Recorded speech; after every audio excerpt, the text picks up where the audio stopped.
Interactive University.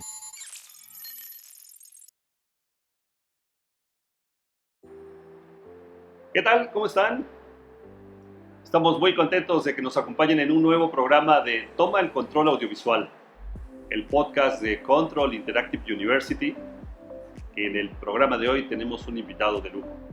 Un invitado de lujo por su historia, por su trayectoria, pero también por su sentimiento personal, que es un gran amigo que vaya que se le ha aprendido bastante a lo largo de los años. Para iniciar, me gustaría antes que nada saludar a Sergio. ¿Cómo estás, Sergio?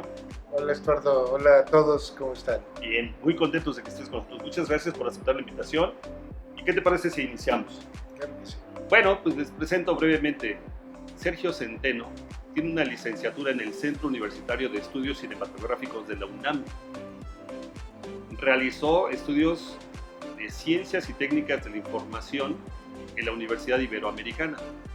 Y también realizó estudios en el ESIME del Instituto Politécnico Nacional.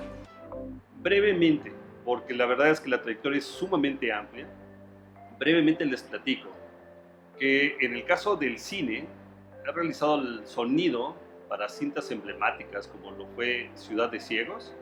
Tremendo reparto, tremenda película, a mí me encantó cuando la vi. La verdad es que después cuando me enteré que fue Sergio la persona que estuvo detrás, me encantó porque es maravillosa la cinta. También lo hizo para Amor a la Vuelta de la Esquina. Y un dato importante es que fue nominado con el Ariel en la categoría de argumento original por la película Café de Tacuba en el año de 1983. Recordando que este es un reconocimiento de la Academia Mexicana de Artes y Ciencias Cinematográficas.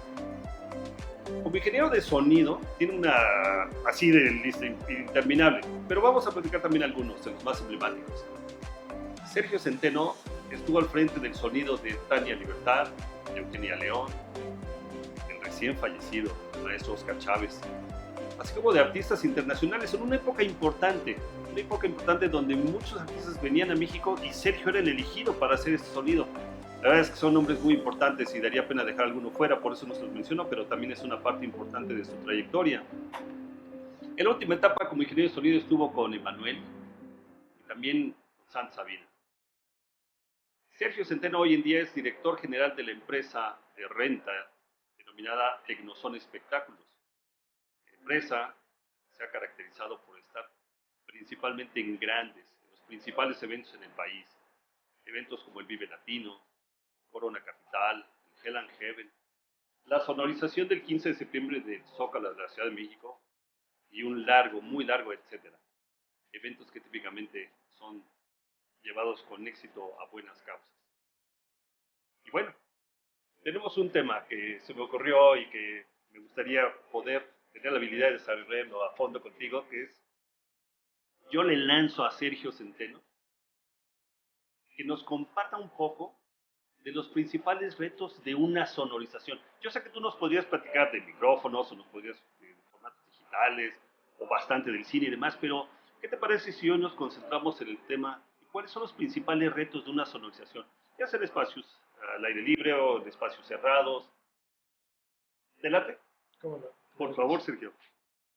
Bueno, pues yo creo que la sonorización en realidad empieza en el diseño del sistema, en la colocación de las bocinas. Realmente creo que conocer el espacio interior, exterior y las posibilidades de colocación del sistema de acuerdo al área de audiencia es como que la meta primordial. Después vendrán los ajustes del sistema a nivel electrónico, pero lo primero es tener el equipo adecuadamente posicionado y tener la visión de que debe uno de cubrir al 100% su área de audiencia. Ahí te hago una pregunta. Cuando dices esto, todavía no tocamos de un tema específico de una cierta tecnología de gabinetes de una u otra forma. Simple y sencillamente estamos hablando del posicionamiento de los mismos para tener homogeneidad en el área de escucha, ¿correcto? Es correcto, sí, sí.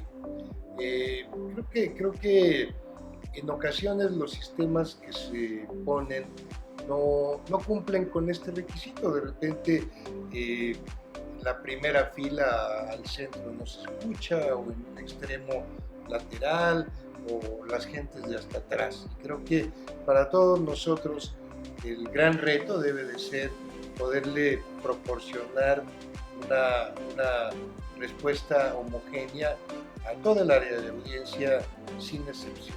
Y en ese aspecto, Sergio Centeno, ¿cómo inicia un proceso de selección para poder llevar a cabo este reto? Porque la verdad es que yo sé cómo trabajas y yo te he visto. Y por eso lo pongo como un reto, porque no asumes a que este evento es igual al otro, aunque ya has trabajado en este mismo recinto, o en esta misma esplanada, o en este mismo lugar, y todo el tiempo lo tomas como un nuevo reto. ¿Qué es lo que analizas para empezar en este tiempo? Bueno, busco tener una información previa del lugar y de la manera en la que va a estar distribuido el público. Si esto no se da, en algunas ocasiones no se puede conocer hasta que está uno in situ, pues tenemos que desarrollarlo. Pero en cualquiera de las dos circunstancias, conociendo el plano del lugar y de la disposición del área de audiencia, o teniendo que medirlo ya in situ en el lugar, eso va a ser como que nuestro punto de partida para crear el diseño. Trátese de un equipo convencional o trátese de un equipo lineal, de todos modos este será nuestro punto de partida. En ese momento todavía no llegaste a instalar, todavía no decidiste el equipo, ya estuviste analizando esto de cobertura de dónde va a estar la gente, dónde van a estar, no sé, los puntos donde vas a poder ubicar tus bocinas. ¿Tú eres de los que prefiere hacer un scouting al lugar, una visita previa al lugar a sonorizar? Por supuesto, siempre que esto sea ¿Y cuál posible. es, ya que llegaste, ok, ya fuiste al scout, ya fuiste a tu visita previa? ¿Qué es lo que tienes en mente el día que llegaste? Bueno, pues tengo en mente precisamente visualizar el espacio y buscar en ese momento la mejor disposición del sistema. Esto puede tener sus complicaciones, a veces hay que hacer algunos artilugios complicados para que pueda quedar en ese punto ideal donde debe de quedar. No siempre la estructura del lugar lo facilita al 100%, a veces hay que esforzarse porque quede en esa colocación ideal. Y entonces significa que para hacer la visita no nada más bastaba con que fuera Sergio Centeno, sino que pues valdría la pena que estuviera, no sé, la gente de las estructuras, o la gente de electricidad, o la gente de... ¿Es correcto? Sí, sí, sí, sobre todo la gente de las estructuras, si se Ok. trata de un local que ya tiene sus propias estructuras, pues la persona indicada que nos va a poder indicar que podemos colgarnos del lugar que nosotros estamos queriendo. Y bueno, no necesariamente va colgado, ¿no? Preferentemente va colgado, pero también hay algunas opciones de hacerlo posicionado en el suelo, ¿no? En stacks, a veces incluso implementando algún tipo de estructura que permita colocarlo bien cuando no se cuenta con la posibilidad de colgarlo. ¿Qué es donde me parece, ¿no? Que hoy, con los avances que han tenido los sistemas de arreglos lineales, con los ligeritos o los compactos o los poderosos y demás, ¿no? Pero como pregunta específica, yo quiero que me des tu comentario de, hay una tendencia por usar line arrays. Sin embargo, también en un montón de ocasiones es muy valioso o es válido usar un arreglo de fuente puntual. ¿Cuándo eliges uno o cuándo eliges otro? ¿Qué diferencia encuentras, Sergio, para tomar esa decisión? Bueno, cuando los sistemas son de fuente puntual, mayormente van a tener una pérdida de energía en el espacio que va a ser eh, la mitad de la energía cada vez que doblemos la distancia. Entonces, entre lo que puede uno tener de presión sonora a 4 metros, a 8 metros, pues ya se tiene la mitad. Esto puede de repente ser diferente cuando los sistemas tienen alguna característica como las cornetas asimétricas en un equipo convencional de fuente puntual, permiten concentrar la energía en el punto lejano y dispersarla para tener una mayor cobertura y una menor energía en las primeras filas y lograr esta misma homogeneidad con un sistema convencional de fuente puntual.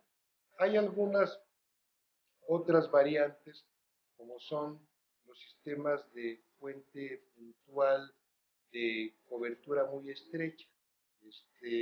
Estos, cuando son, digamos, los que uno esperaría óptimamente, los conocemos como verdadera fuente puntual, true point source.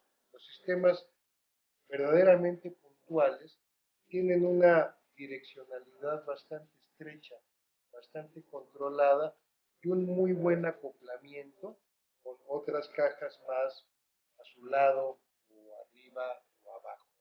Entonces, cuando los sistemas de fuente puntual son convencionales, muchas veces interactúan de manera destructiva entre uno y otro.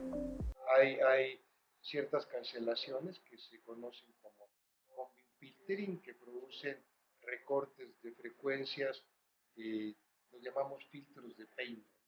Y entonces, pues ya no toda la gente va a estar escuchando lo mismo, ¿no? Y entonces, los sistemas verdaderamente puntuales sí permiten tener una respuesta homogénea y permiten minimizar la interferencia entre una caja y otra. Ok. ¿Hay en tu memoria algún recuerdo de un evento, de una situación en particular?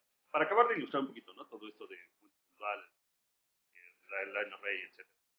Donde recuerdes que fue muy valioso contar con un sistema de fuente puntual. Yo diría que lo más emblemático, que es como conocido por todo el mundo, son los conciertos de Pink Floyd. Había generalmente unos arreglos semiesféricos que en el lenguaje común les llamamos la piña de las bocinas, ¿no? Y entonces todas esas cajas, todos esos elementos que estaban ahí eran verdaderas fuentes puntuales. Era uno de los sistemas que empezaban el Turbosound Flashlight y Floodlight, que permitían minimizar la interacción destructiva entre unas cajas y otras. Había otros, incluso predecesores de estos sistemas de fuente puntual, como las Nexo Alpha, otros sistemas de verdadera fuente puntual fue, por ejemplo, el KF750 de AW, que a diferencia de su antecesor, el 850, tenía una dispersión mucho más controlada, ¿no? Para minimizar esos efectos de interacción. Y todos estos sistemas eran sistemas bastante poderosos, si mal no recuerdo. Sí, como no, todos eran lo más poderoso que había en esas épocas. Ok, en un evento un poquito, vamos a pensar en una situación corporativa, en un evento de un recinto más pequeño, ¿cuándo eliges un? Bueno, estos sistemas True Point Source dejaron de ser como los sistemas a los que más se recurría a partir de la aparición de los lineales. Okay. ¿Por qué? Porque el objetivo de los sistemas lineales es precisamente mejorar todavía más los problemas de interacciones entre caja y caja. Debiera de ser prácticamente libre de problemas de interacción un sistema lineal. Sin embargo, no todos los sistemas lineales resuelven de la misma manera en el sentido de la dispersión horizontal. Aquellas piñas de los sistemas True Point Source estaban trabajando en el plano de la dispersión vertical y en el plano de la dispersión horizontal. Entonces, los lineales tienen una dispersión horizontal básicamente única para todo el sistema. La interacción en la dispersión vertical va a estar corregida precisamente por la tecnología lineal, pero entramos en otro problema. ¿Cómo le hacemos para completar la cobertura que nos falta hacia afuera, el outfield, y la cobertura que nos falta hacia adentro, que le podríamos llamar el infield, ¿no?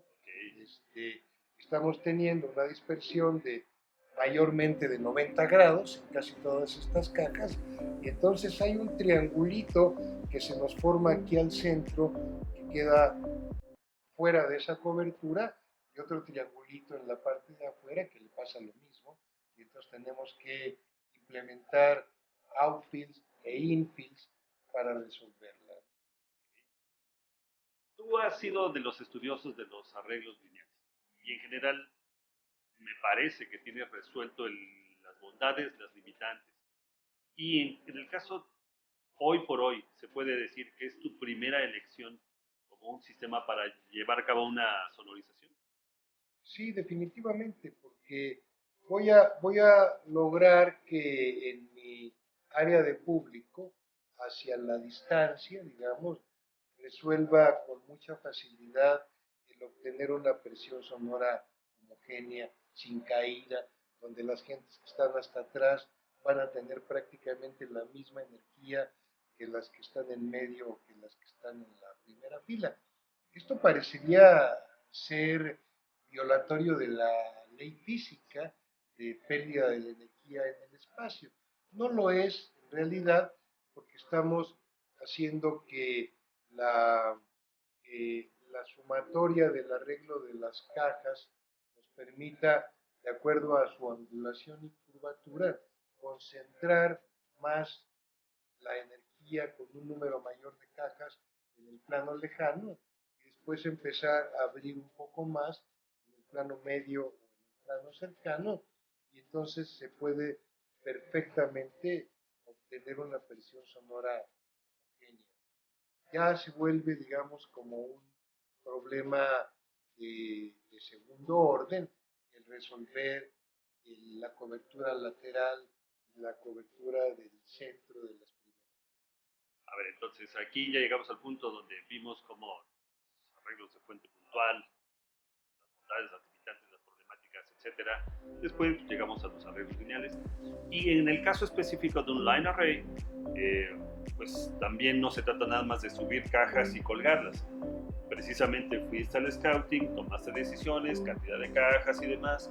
Y después, ¿qué es la siguiente etapa en el proceso para hacer tu sonorización? Bueno, prácticamente todos los sistemas lineales tienen un software de predicción, ¿Okay? Con el cual uno va a ir precisamente haciendo ese ajuste fino de los ángulos de las cajas, de la inclinación del bumper, para obtener ese resultado de una presión sonora homogénea. A veces no se busca que sea homogénea, cuando se trata de conciertos donde del escenario sale una cantidad de presión sonora importante por el amplificador de la guitarra, el amplificador del bajo, los monitores de piso, el sidefield. Todos estos elementos desprenden una presión sonora importante desde el escenario. Entonces hace falta que las primeras filas tengan una mayor presión sonora que el resto del público, 3 o 4 decibeles más, y entonces eso compensa y permite que la audiencia esté realmente escuchando la mezcla del sistema de PA, le llamamos, y no la confusión entre la presión sonora del escenario más una pobre resolución de las... Claro, porque me imagino, y has tenido seguro muchos ejemplos donde en cierta posición, incluso los que más pagan, ¿no? Los que están más adelante, de repente escuchan más el ampli del bajo, o los tarolazos, o etcétera, y no el PA. Entonces, esto que dices es para usar eso. Es para eso, es para que realmente ellos, los de las primeras filas, estén escuchando la mezcla y no la presión del escenario. Ok, ahora fíjate, en ese aspecto, entonces, pues, si vamos atrás adelante desde el scouting, la elección del sistema, la angulación, tu simulación en el software y demás. Pero vienen otros aspectos que me gustaría que nos platicaras. Por ejemplo, los subwoofers. Todo un tema en una sonorización. ¿Cuáles son las consideraciones que Sergio tiene en mente desde el scouting hasta ya el diseño de esa sonorización? Bueno, no es un tema exclusivo de los subwoofers, pero particularmente se vuelve un poco más notorio en la región de los subwoofers cuando no se tiene una sola fuente de origen, cuando se tienen unos subwoofers izquierdos y derechos. No, se provoca una interacción que hace que en el área del público tengamos partes donde hay mayor respuesta de los graves, otras zonas donde se cancela por la interacción del lado izquierdo con el lado derecho, luego vuelve a tener otra vez una buena respuesta, luego otra vez vuelve a decaer esta respuesta, luego llegamos a la parte central donde suma idealmente en la posición del ingeniero, vamos a suponer que el ingeniero está al centro, luego otra vez decae, vuelve a crecer, decae, vuelve a crecer, y entonces, bueno, eso crea una dificultad seria para esta meta de que todo el mundo tenga una respuesta homogénea. Entonces, uno tiene que empezar a utilizar algunas técnicas en el arreglo de los subwoofers para que estas condiciones. A ver, hasta el momento hemos platicado y hemos entendido un poquito el tema de que si es puntual, que si es un line array, y vamos entendiendo esos criterios para definir qué es lo que cuáles son los retos de una sonorización. Pero un tema que siempre es como complejo de grandes decisiones es el tema de los subwoofers. ¿Qué nos platicas de los subwoofers? ¿Es algo que también valoras desde el momento del scouting, de la visita, si usar una línea, etcétera? Platícanos un poquito de esto, por favor. Sí, definitivamente es parte de la valoración que tiene que hacer uno, ya sea que se haya podido conocer desde antes el lugar del evento y si no, en el momento en el que está un proceso de montaje, hay que hacer el diseño del arreglo de subwoofers que se quiere obtener. Hay una serie de problemas de interacción entre los subwoofers que hace necesario tener que tomar decisiones. Por ejemplo, hasta desde la ubicación, ¿no? De qué posibilidades permite ese escenario. Platícanos. Sí, de hecho, muchas veces tiene que ver también con el productor. A veces el mismo evento, el mismo lugar, el diseño visual no permite colocar los subwoofers como uno hubiera querido, ¿no? Pero mayormente, si uno está en la libertad de elegir cómo van los subwoofers, va a tener que hacerlo de la mano de algunos criterios de orden acústico. Cuando se tienen los arreglos izquierdos y derechos de subwoofers, generalmente va a haber un problema de, de interacción en el que se van a crear zonas de cancelación, pasillos de cancelación, donde no todo el mundo va a tener una presión sonora homogénea, va a haber un cierto nivel, luego va a decaer el nivel en otra parte del público, va a volver a crecer en otra, y luego en el centro va a sumar más que en ningún otro lado. Entonces también el ingeniero tiene una percepción de su mezcla que no es lo que van a estar escuchando. Porque puede ser que él escuche de más y hasta incluso atenúe un poquito y afuera al Él está en contrario. una posición privilegiada donde tiene el doble de la energía, está en el centro de la suma.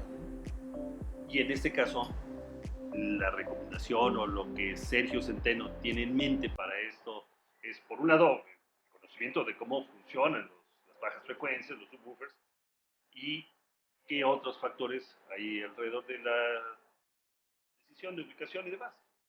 Bueno, Eh, yo creo que cuando hay un solo punto de origen, vamos a irnos al extremo de decir una situación donde solamente hay un subwoofer, no existirá ningún problema de pasillos de cancelación.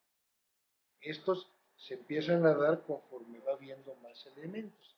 Y si estos elementos están separados, distancias considerables, distancias superiores a la longitud de onda del punto de corte de los subwoofers, va a haber problemas de cancelación, va a haber problemas de filtering, va a haber zonas donde un público va a escuchar una cosa y otro va a escuchar otra. Entonces, existen algunas posibilidades de resolver eso. Una es, por ejemplo, cuando se hace un solo arreglo de subwoofers como una sola línea, ¿no? Y el único problema es que cuando la longitud de la línea es grande, se provoca un efecto de direccionalidad en la dispersión de esta región grave de la señal y quedan descubiertos los laterales, por ejemplo. Entonces, si uno hace una corrección, ya sea electrónica o ya sea física, de esta línea, un arco, entonces se puede lograr corregir y abrir un poco más la cobertura de los. Ya no se vuelve tan direccional el arreglo lineal, digamos, de subwoofers a piso. Entonces, eh, esa es una fórmula. Hay, hay distintas opciones. De hecho, hay algunas opciones híbridas combinadas donde se combinan arreglos en línea con arreglos verticales en los extremos para lograr una mayor dispersión en esa zona. Eh, Existen, por ejemplo, en el caso de Nexo, los arreglos side-to-side que permiten tener una cobertura a 45 grados para cada uno de los dos sistemas cardioides y tener una cobertura muy homogénea. Y hablando de subwoofers, las diferentes alternativas que existen en el mercado, ¿cuál es tu experiencia con los subwoofers que son nativos cardioides? Sabemos que podemos hacer un arreglo cardioide, pero hay subwoofers que nativos son cardioides. Platícanos de eso, por favor. Sí, yo creo que hoy día hay distintas tecnologías para hacer los cardioides, pero los pioneros fueron por una parte los sistemas Meyer M3D, en donde había un cono trasero para provocar el efecto de cancelación y que la energía fuera solamente para el frente. En el caso de Nexo, los CD18 y CD12 se basaron en unos principios diferentes para poder aprovechar también la energía del cono trasero de manera positiva hacia el frente, ya no solamente para cancelar, sino también simultáneamente sumar. Y el problema con todos esos subwoofers es que si la forma del lugar arquitectónicamente o estructuralmente no permite ponerlos en el punto adecuado, no pueden funcionar de manera correcta, no pueden estar pegados a una pared, por ejemplo, no pueden tampoco estar debajo de un proscenio, ¿no? Eh, se, eh, toda la parte de la energía trasera, en lugar de actuar para crear este efecto cardioide, pues podría vibrar terriblemente la tarima misma, ¿no? Por lo general eh, tienen que tener cuando menos 1,5 metros de separación entre la pared de fondo o el proscenio para que puedan trabajar adecuadamente. Eso hace que de repente sea conveniente utilizar algunas otras técnicas de arreglos de subwoofers, que las hay nativas y también hay las que no son nativas. Hay también hoy día arreglos de subwoofers en la que el, el, el efecto de cancelación se logra con un radiador pasivo, no, no es otra fuente de energía activa amplificada la que va a provocar el efecto de cancelación, sino una membrana que va a estar actuando de manera pasiva. Hay hoy día esa clase de alternativas. Cuando se trata de subwoofers convencionales que se quieren arreglar de manera cardioide, también hay algunas fórmulas que lo permiten, entre ellas el arreglo gradiente. Oye, y los subwoofers dentro de las posibilidades que ofrecen, hoy por hoy también tenemos esa alternativa de poderlos colgar, ¿no? De hacer arreglos justo detrás del arreglo principal de un line array y cosas por el estilo. Sí. ¿Qué te parece el uso de estos? Bueno, a mí me parece excelente, me gusta, es de las opciones que me parece que pueden ser muy buenas. Por una parte, se puede hacer que ese arreglo de subwoofers realmente quede actuando de manera tangencial y como un mismo punto de radiación con respecto al arreglo principal y con respecto al arreglo del outfield.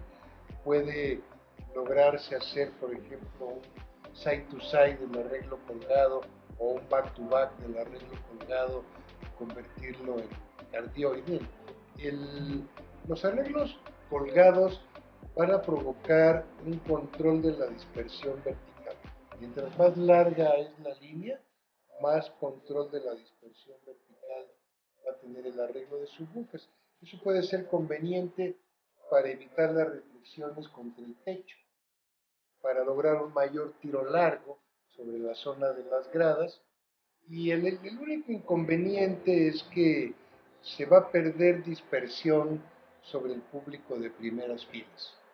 Y entonces hay que tener un arreglo de subwoofers complementario para cubrir esa pequeña porción que va a quedar descubierta precisamente por este efecto acústico que se produce de estrechar la dispersión vertical al momento en el que se hace un arreglo en línea vertical de luz.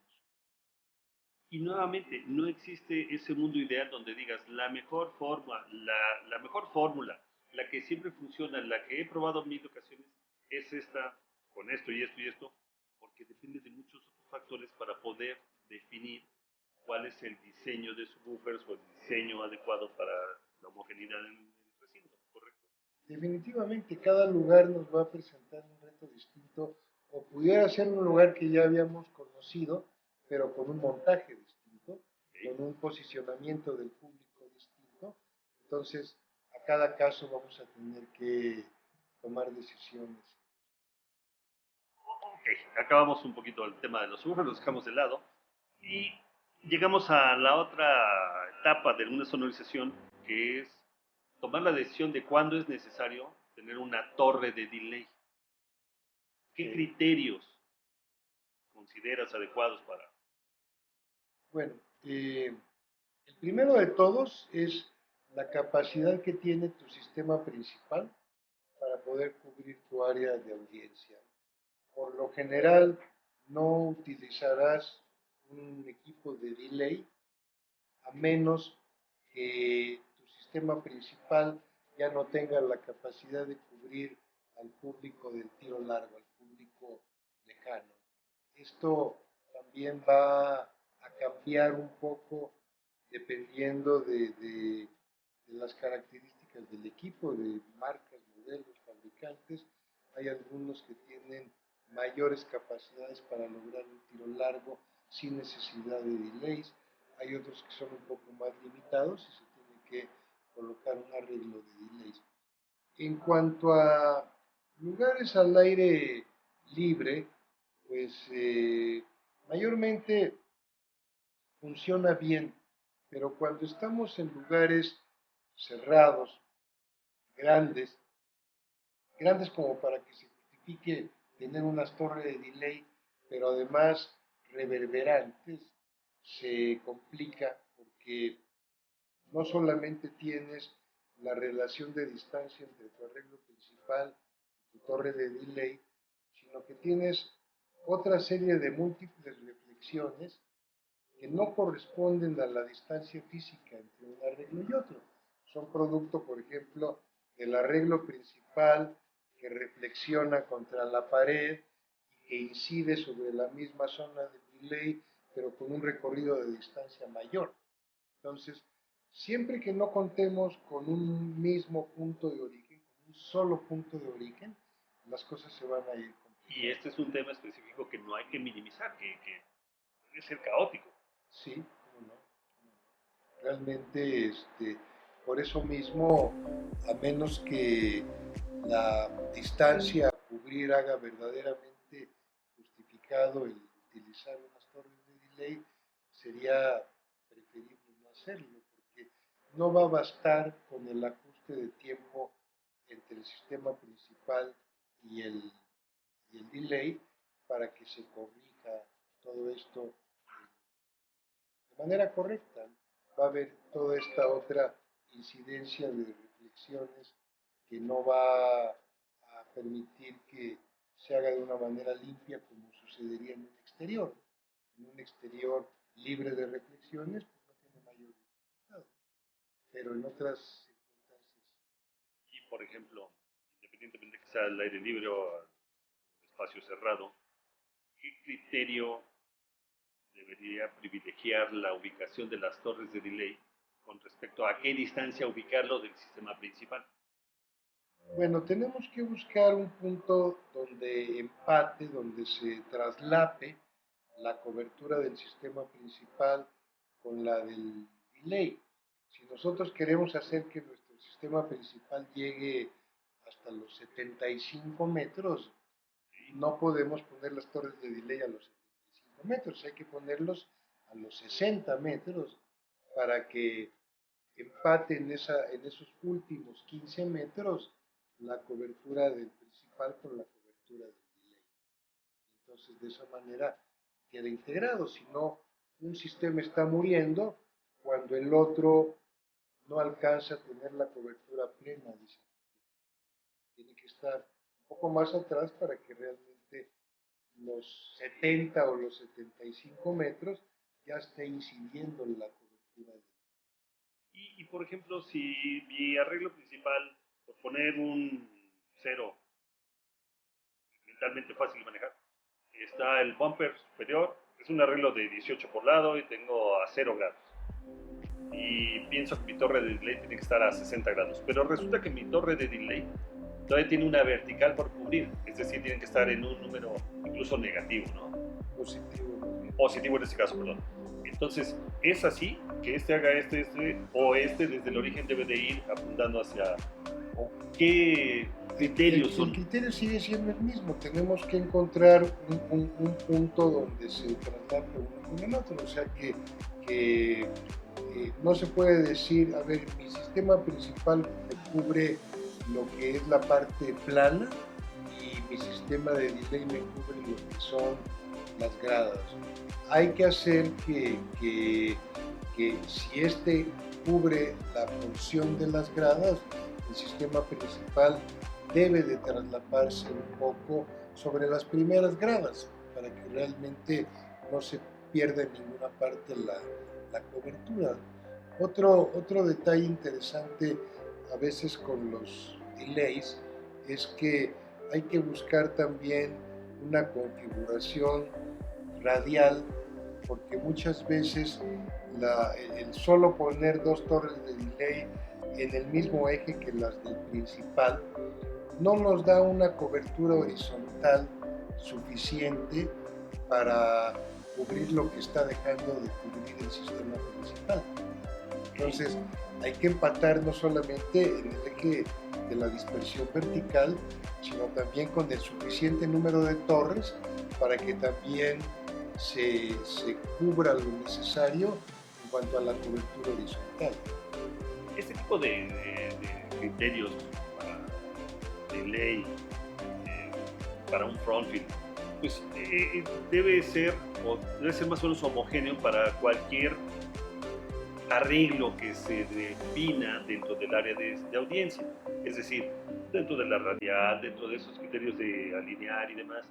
Y es como, ese es el tema en general que debe de tener en la mente la persona que diseña o que define la sonorización del recinto, ¿correcto? Sí, y hay herramientas, porque precisamente Ok, todos estos softwares que han desarrollado los fabricantes para poder hacer la predicción, para poder estimar el resultado, pues van a ser la clave para que uno pueda visualizar el diseño que está queriendo lograr y los efectos acústicos y de interacción que esto provoca desde el momento en el que se está planificando antes de colocarlo físicamente.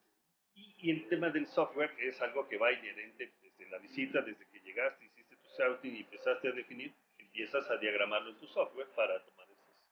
Correcto, correcto. Va uno a proyectar el lugar, el venue, en el software de predicción para entonces colocarle las cajas, los componentes, empezarlos a mover y a jugar hasta lograr su optimización. Y fíjate, llegamos a un punto donde si empezáramos a platicar de tema de alinear, siento todos los temas, me parece que sería como un tema específico donde podríamos platicar un buen rato. La pregunta que yo te hago es, ¿Sergio Centeno prefiere en cierto momento para escuchar el ruido rosa o algún programa musical de tu elección?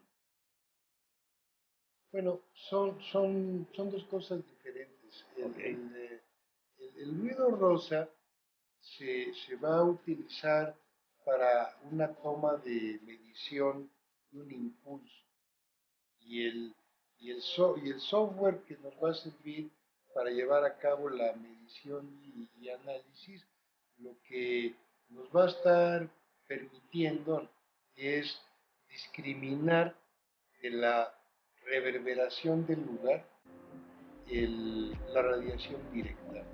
Este, el uso del sonido rosa ligado a los sistemas con la transferencia Paz-Fourier, lo que nos van a permitir es precisamente discriminar la reverberación de la lectura directa de la radiación.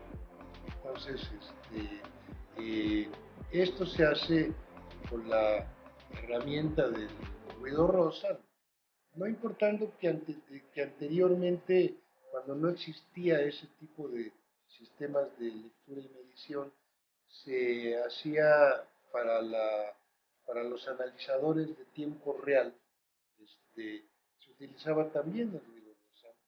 Nada más que ahí lo único que podía ver uno era la frecuencia oscilando de manera constante en la lectura del analizador, con todo y todas las componentes de reflexión involucradas. Entonces fue un paso muy importante cuando se pudieron resolver las mediciones de un impulso. Entonces se pudo discriminar toda esta parte de las reflexiones y reverberación del lugar.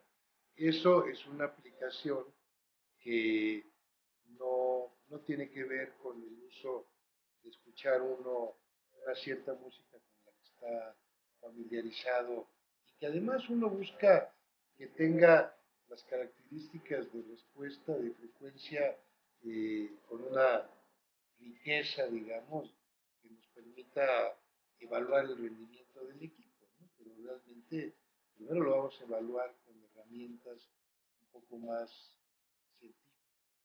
más objetivo. Aunque el momento de gloria de poner la pieza elegida es maravilloso, ¿no? Claro, cómo no. Como no me ha tocado disfrutar eso y sí, creo que sí. Bueno, entonces, ok, hicimos un recorrido por diferentes criterios en la selección o en el diseño de la sonorización de un recinto. Ahora yo le pregunto a Sergio, le presto el micrófono de que nos pueda decir, estos son los pasos medulares o los consejos que tengo en mente para una sonorización. Yo diría que el principal, sin duda, sería buscar la meta de lograr una cobertura homogénea en todo el área de audiencia. Yo creo que ese es como que el eje medular que tiene que tener en mente y no que resulte un pequeño sector del área de público privilegiado y los demás abandonados. Eso sería como lo medular.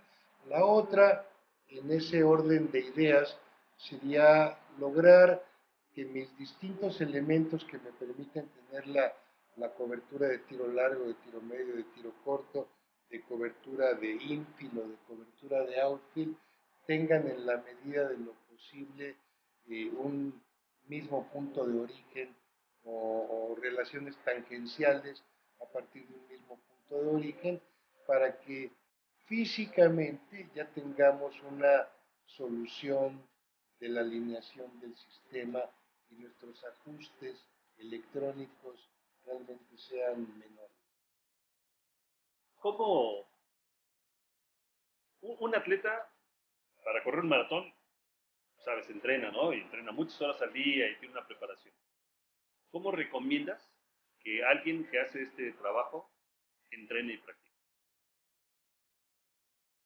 Está buena, ¿verdad? Interesante pregunta. Bueno, pues parte de ese entrenamiento del atleta sonorizador sería precisamente pues hacer proyectos en los softwares de predicción, también eh, in situ, en vivo, en el proceso del desarrollo del trabajo, pues recorrer siempre el lugar, o sea, realmente darse cuenta claramente dónde está viendo cobertura, dónde no está viendo cobertura. Después uno puede llegar incluso a suponer que si no se coloca de determinado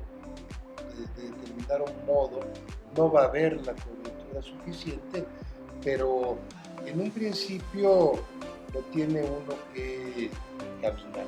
O sea, realmente sí hay que irse a la fila trasera, sí hay que irse a la primera fila, sí hay que moverse al lado, sí hay que ver realmente lo que está pasando. Eso va formando una educación y este atleta va desarrollando el músculo finalmente del oído, ¿no? Que ese es el punto medular para pues, comprobar que lo que desarrollaste en tu software, tu decisión de los arreglos, la ubicación de subwoofers, pues llegó a esa parte. Esto puede ser, se trate de una situación en la que uno mismo hace el diseño del sistema y uno mismo opera y mezcla al artista, que cuando no va uno a mezclar, pero de todos modos le tiene que entregar un sistema optimizado y coherente al ingeniero que va a venir con el artista. Eh, yo creo que cuando cuando no se coloca de la manera correcta el equipo y se pretende hacer el ajuste electrónico, ya no, ya no es un ajuste que va a poder valer para todas las posiciones. Posiblemente con el micrófono colocado en determinado punto o para la persona que va a quedar del público en ese punto, va a haber hecho una compensación adecuada, pero no para las otras posiciones de público que están relativamente cercanas de ese lugar donde se hizo la medición. El retraso o el ajuste va a funcionar para ese punto decidido de una manera subjetiva, ¿no? Arbitraria, ¿no? Yo lo mido y lo ajusto para este punto, pero en realidad como las bocinas están realmente desalineadas, pues va a haber muchos otros puntos que no van a lograr la alineación adecuada. Ahí es donde el paseo alrededor, el caminar alrededor y todo lo que hiciste previo es Sobre fundamental. todo ahí es donde va a ser fundamental en el que el posicionamiento físico sea coherente antes de hacer ningún ajuste electrónico. Pues bien, llegamos a la parte final de nuestro programa. Eh, Fue un placer, Sergio. Yo sé que cada uno de los puntos nos pudimos ir mucho más fondo o sacar el papelito, ¿no? Y decir, pues esto es así, o el software o las tablas de los productos para ver el rendimiento y el SPL, a qué distancia y qué frecuencia y demás. Pero me da mucho gusto que nos hayas acompañado y que nos hayas aportado esta breve plática. ¿Algún comentario para las nuevas generaciones? Hay mucha gente que ve esto como algo que les encantaría hacer y demás. ¿Cómo consideras que puede ese mensaje final para las nuevas generaciones? Bueno, por una parte yo diría que los sistemas evolucionan de manera muy acelerada, ¿no? Los desarrollos tecnológicos van implementando eh, nuevos aspectos, nuevas facilidades. En realidad, si lo vemos desde una perspectiva histórica, entre lo que eran los primeros muros de bocinas de PA que se ponían antaño a los sistemas que empezaron a buscar una interacción más adecuada entre una caja y otra, al desarrollo y evolución de los sistemas lineales, pues todo esto nos facilita la vida, pero también implica que hay que mantenerse actualizado y estar estudiando y documentando todo el tiempo. Por otra parte, para alguien que inicia, pues implica el meterse a estudiar estas tecnologías, pero también de la mano de la sensibilidad auditiva que se debe de tener.